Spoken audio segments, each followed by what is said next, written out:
জানুয়ারিতে আন্তর্জাতিক বিচার আদালতে রোহিঙ্গা গণহত্যার শুনানি। সিরিয়ায় মার্কিন হামলায় আইএসের ৫ সদস্য নিহত।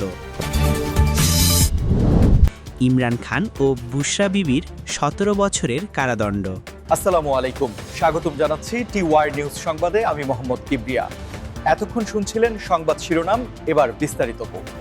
জানুয়ারির শুরুতেই বিশ্ববাসীর নজর আবারও ফিরে যাচ্ছে নেদারল্যান্ডসের দ্য হেগের আন্তর্জাতিক বিচার আদালত বা আইসিজের দিকে, যেখানে রোহিঙ্গা জনগোষ্ঠীর উপর চালানো ভয়াবহ গণহত্যার মামলার পরবর্তী গুরুত্বপূর্ণ শুনানি অনুষ্ঠিত হতে যাচ্ছে।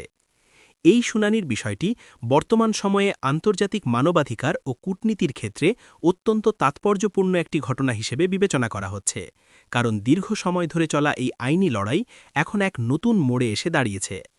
আপনারা জানেন যে ২০১৭ সালে মিয়ানমারের রাখাইন রাজ্যে দেশটির সেনাবাহিনীর যে অমানবিক অভিযান চালানো হয়েছিল, তার ফলে লাখ লাখ রোহিঙ্গা বাংলাদেশে আশ্রয় নিতে বাধ্য হয়েছিল, এবং সেই বর্বরচিত ঘটনার বিচার চাইতেই গাম্বিয়া আন্তর্জাতিক আদালতে এই মামলা দায়ের করেছিল। এবারের জানুয়ারির শুনানিতে মূলত মিয়ানমারের পক্ষ থেকে যে প্রাথমিক আপত্তিগুলো তোলা হয়েছিল এবং গাম্বিয়ার পক্ষ থেকে যে যুক্তিগুলো উপস্থাপন করা হয়েছে, তার উপর ভিত্তি করে আদালতের পরবর্তী পদক্ষেপ নির্ধারিত হবে। এটি কোনো সাধারণ আইনি প্রক্রিয়া নয়, বরং বিশ্বজুড়ে নির্যাতিত মানুষের জন্য ন্যায় বিচার পাওয়ার একটি বিশাল মঞ্চ হিসেবে দেখা হচ্ছে, এবং এই শুনানির মাধ্যমে প্রমাণিত হবে যে আন্তর্জাতিক আইন কতটুকু শক্তিশালী। আপনারা যারা নিয়মিত বিশ্ব রাজনীতি ও মানবাধিকার বিষয়ক খবরের খোঁজ খবর রাখেন, তারা জানেন যে এই মামলাটি শুরু হওয়ার পর থেকেই মিয়ানমার বিভিন্নভাবে প্রক্রিয়াটিকে দীর্ঘায়িত করার চেষ্টা করে আসছে, তবে আন্তর্জাতিক চাপের মুখে তারা শেষ পর্যন্ত আইনি লড়াইয়ে অংশ নিতে বাধ্য হয়েছে।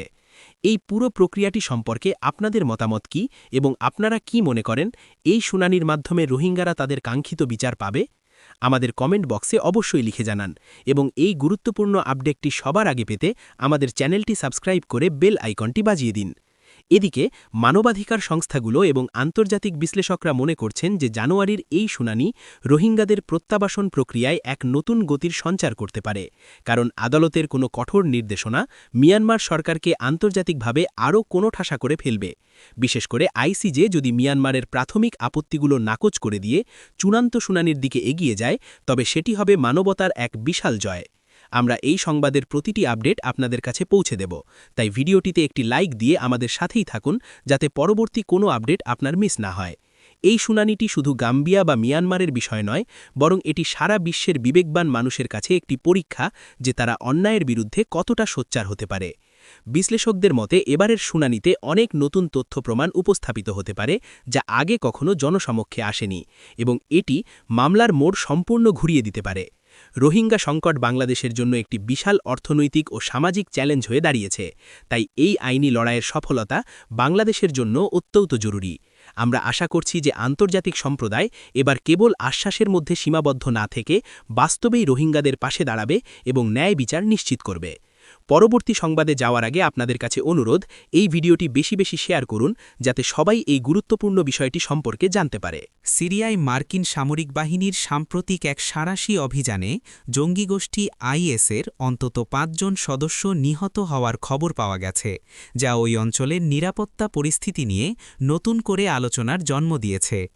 মার্কিন সেন্ট্রাল কমান্ড বা সেন্টকমের দেওয়া তথ্য অনুযায়ী নির্দিষ্ট গোয়েন্দা তথ্যের ভিত্তিতে সিরিয়ার একটি প্রত্যন্ত এলাকায় এই বিমান হামলা এবং বিশেষ অভিযান চালানো হয়, যেখানে এই আইএস সদস্যরা আত্মগোপন করেছিল এবং বড় ধরনের কোনো নাশকতামূলক কর্মকাণ্ডের পরিকল্পনা করছিল বলে ধারণা করা হচ্ছে। এই অভিযানটি এমন এক সময়ে পরিচালিত হল যখন সিরিয়া এবং ইরাকের সীমান্তবর্তী অঞ্চলগুলোতে আইএস আবারও সংগঠিত হওয়ার চেষ্টা করছে বলে গুঞ্জন শোনা যাচ্ছিল। মার্কিন প্রতিরক্ষা দপ্তরের পক্ষ থেকে জানানো হয়েছে যে নিহতদের মধ্যে আইএসের বেশ কয়েকজন গুরুত্বপূর্ণ কমান্ডার থাকতে পারে, যারা ওই অঞ্চলে গোষ্ঠীর অপারেশনাল কার্যক্রম পরিচালনা করত। এই ধরনের লক্ষ্যভিত্তিক হামলা বা টার্গেটেড স্ট্রাইক মূলত আইএসের নেতৃত্বের কাঠামোকে ভেঙে দেওয়ার জন্য চালানো হয়ে থাকে, যাতে তারা নতুন করে কোনো সন্ত্রাসী হামলার ছক কষতে না পারে। আপনারা কি মনে করেন, এই ধরনের সামরিক অভিযান কি আসলেই সন্ত্রাসবাদ দমনে দীর্ঘমেয়াদী সমাধান দিতে পারে?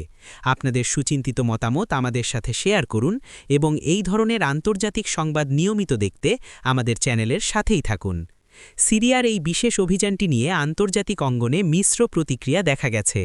একদিকে যেমন চরমপন্থী দমনে মার্কিন প্রচেষ্টাকে স্বাগত জানানো হচ্ছে, অন্যদিকে এই অঞ্চলে বিদেশি সামরিক উপস্থিতির স্থায়িত্ব নিয়েও প্রশ্ন উঠছে।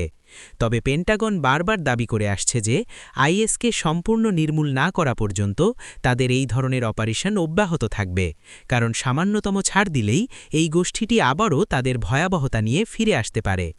আপনারা যারা আমাদের ভিডিও নিয়মিত দেখেন তারা জানেন যে মধ্যপ্রাচ্যের অস্থিরতা বিশ্ব অর্থনীতি ও তেলের বাজারে বড় ধরনের প্রভাব ফেলে, তাই এই ধরনের ছোটখাটো সামরিক সংঘাতও আমাদের জন্য অত্যন্ত গুরুত্বপূর্ণ। অভিযানের বিস্তারিত তথ্যে জানা গেছে যে এই হামলায় বেসামরিক কোনো মানুষের ক্ষয়ক্ষতি হয়নি, যা মার্কিন বাহিনীর জন্য একটি বড় স্বস্তির বিষয় হিসেবে দেখা হচ্ছে। তবুও এই অঞ্চলে স্থিতিশীলতা ফিরিয়ে আনতে কেবল সামরিক শক্তির উপর নির্ভর করা উচিত নাকি রাজনৈতিক আলোচনার মাধ্যমে সমাধান খোঁজা দরকার, তা নিয়ে বিতর্কের শেষ নেই। ভিডিওটি ভালো লাগলে লাইক দিতে ভুলবেন না এবং বন্ধুদের সাথে শেয়ার করে জানবার সুযোগ করে দিন।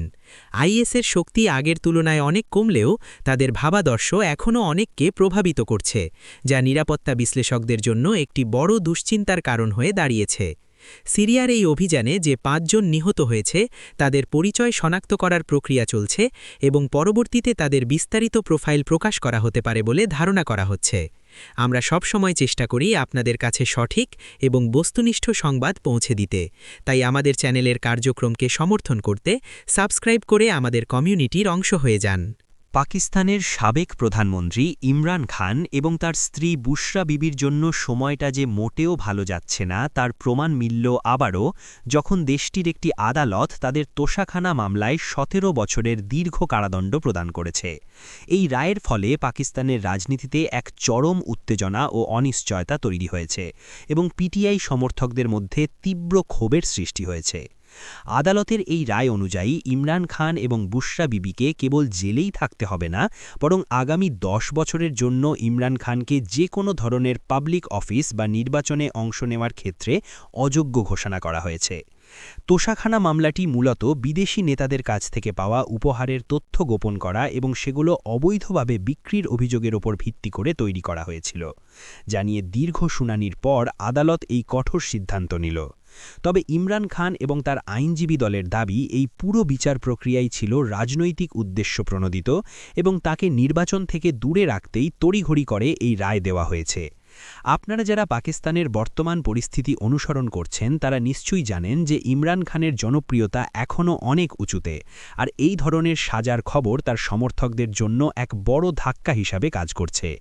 এই ঐতিহাসিক রায় সম্পর্কে আপনাদের চিন্তাভাবনা কি, এবং আপনারা কি মনে করেন এটি পাকিস্তানের গণতান্ত্রিক প্রক্রিয়াকে বাধাগ্রস্ত করবে? আপনাদের মতামত অবশ্যই কমেন্টে জানান এবং পরবর্তী আপডেট পেতে আমাদের সাথে যুক্ত থাকুন। রায়ের পর থেকেই পাকিস্তানের বিভিন্ন শহরে পিটিআই কর্মীরা বিক্ষোভ প্রদর্শন করছে এবং রাজনৈতিক বিশ্লেষকরা মনে করছেন যে এই ঘটনা পাকিস্তানের আসন্ন দিনগুলোতে আইন শৃঙ্খলার অবনতি ঘটাতে পারে।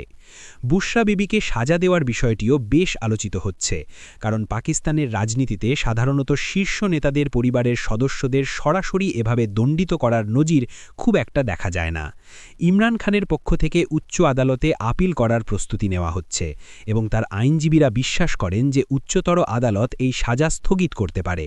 তবে বর্তমান পরিস্থিতিতে ইমরান খানের রাজনৈতিক ভবিষ্যৎ এক বিশাল অনিশ্চয়তার মুখে পড়েছে এবং তার দল এখন নেতৃত্বের সংকটে ভুগছে। আপনারা যদি এই ধরনের গভীর রাজনৈতিক বিশ্লেষণ পছন্দ করেন তবে আমাদের ভিডিওটিতে একটি লাইক দিন এবং আপনার বন্ধুদের সাথে এটি শেয়ার করুন। পাকিস্তানের রাজনীতিতে আদালত এবং সেনাবাহিনীর ভূমিকা সবসময় তর্কের বিষয় হয়ে দাঁড়িয়েছে এবং ইমরান খানের এই সাজা সেই বিতর্ককে আরও উস্কে দিয়েছে।